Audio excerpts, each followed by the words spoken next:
Guys, we're going to be going down here for the third time, hitting a river bottom stem. I think this is going to be the coldest sit so far. Right now we're actually in the 30s, probably upper 30s. Very, very light northeast winds. Partly sunny. A little warming effect there for me. Back there in the timber though, it doesn't count for much. I'd say the seeking phase of the rut is well underway. Looking forward to getting down in here and being a part of it. Stay tuned for West Central Missouri bow hunting action coming at you from the Outdoorsman by Design channel.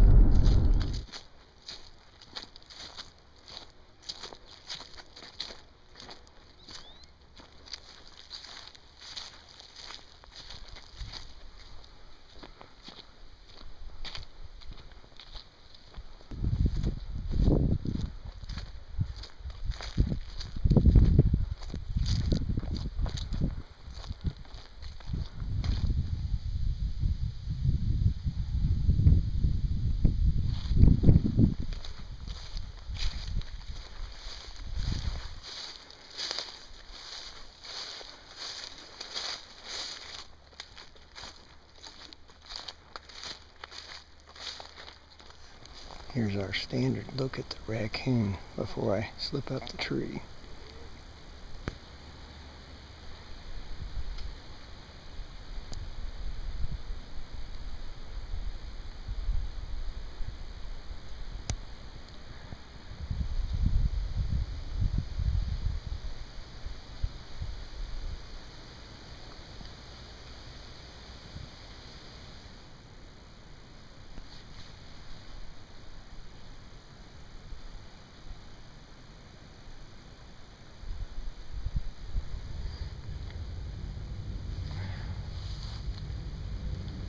It's about 1/4 till 4, as you can see, I hope, on the phone there. Sun sets at 6:23. Let's get after him.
Alright guys, as Will Primo says, it's the truth, it ain't Hollywood.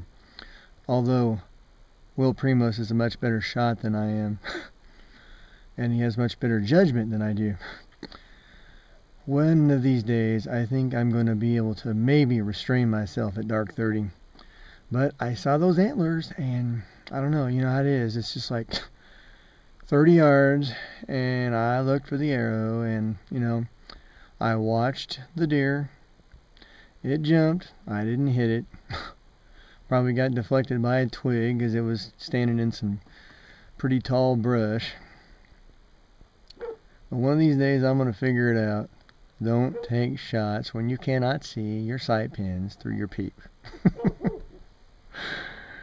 I'll run back there one of these days, the next time I'm out here hunting that stand, and see if I can find that arrow, because it's probably laying right there in the brush. So anyway, just telling it like it is. I'm sure that nobody out there in bow hunting land is perfect either. So, well, I'm on the highway heading back, and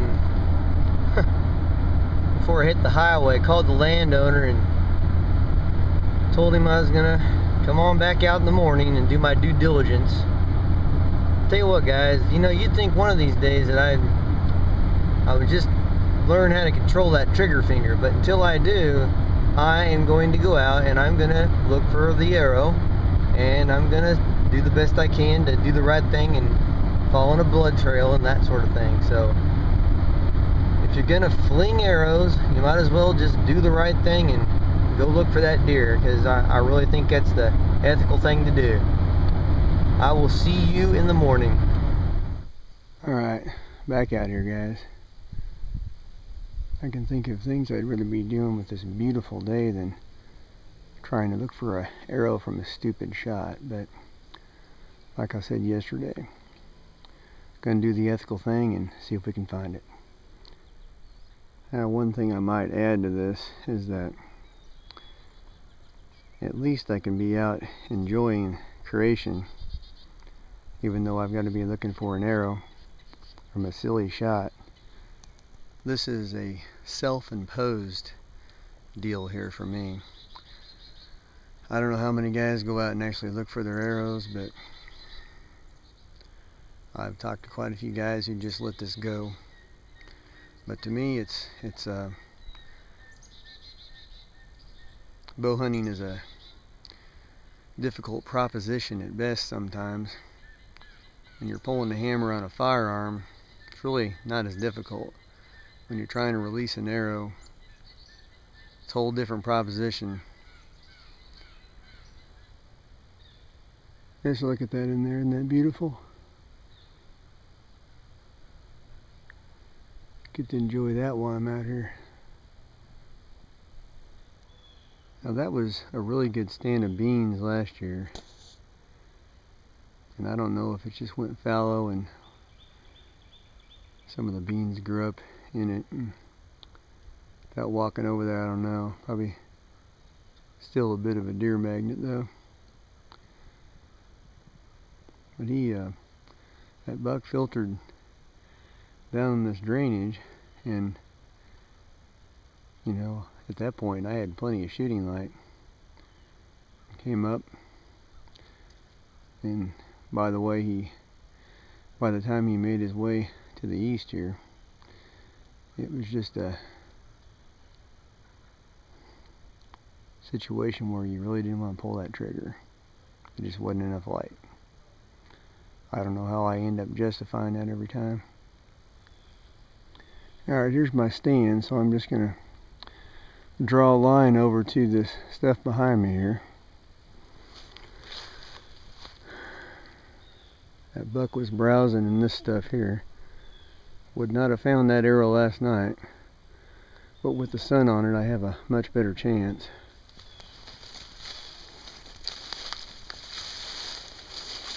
Now, here we go.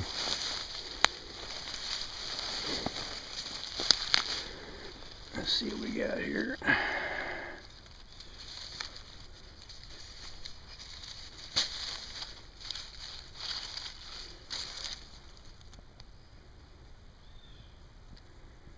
Nothing but dirt. which is fine with me.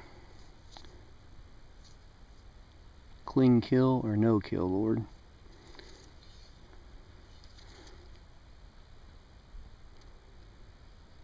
This is what I like.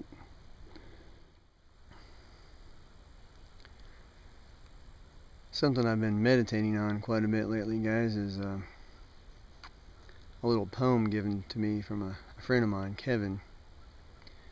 And it's called Clean Kill or No Kill, Lord. I'll go ahead and post it here toward the end of the video for you to let you see it. But I think it's really worth thinking about when you're going throughout your week preparing to hunt and climbing on that stand. I think the Lord answered my prayer there. I didn't want to hurt that buck. I wanted to put a good kill on him. I've got a little camouflage Bible that I've had since I was a kid. And it wasn't camouflage when I was a kid, but a year or two ago I put some camouflage duct tape on it and it became a camouflage Bible. But I'm seriously thinking about shrinking that clean kill or no kill down and putting it inside of there so I can read it and think about the words a little bit more when I'm on the stand. I always take that Bible with me. When I hunt, I ought to have the poem in there as well. Well, we came down here to do what we wanted to do. One of these days maybe I'll get to show you some blood, some good blood on a deer that we end up finding, and in this case you can see this arrow didn't hit him, and I'm happy about that because that's how he reacted. He reacted in a way that told me that he had not been hit, and I was thankful to find this arrow in the shape it is. So hoping to get out again this afternoon on another property. We'll see how things come together. Hope you guys are getting out there and enjoying God's creation. Till next time, happy hunting to you.